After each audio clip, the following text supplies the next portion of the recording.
So, torque conversion. So, importante itong torque conversion of units. No? Kasi sa mechanics at saka sa robotics, kailangan to. Diba? So, yan. Pinag-aaralan natin to. Part pa rin to ng robotics, pero ito pwede nating i-apply sa general knowledge.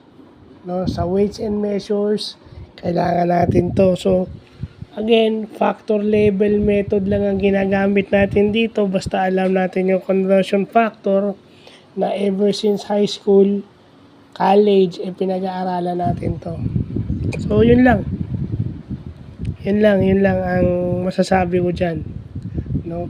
Kumbaga, ito yung back to basics parate.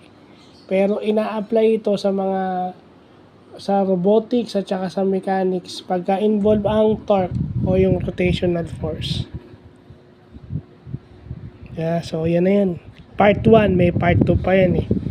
So, meron pa sa likod. Ito. Yan.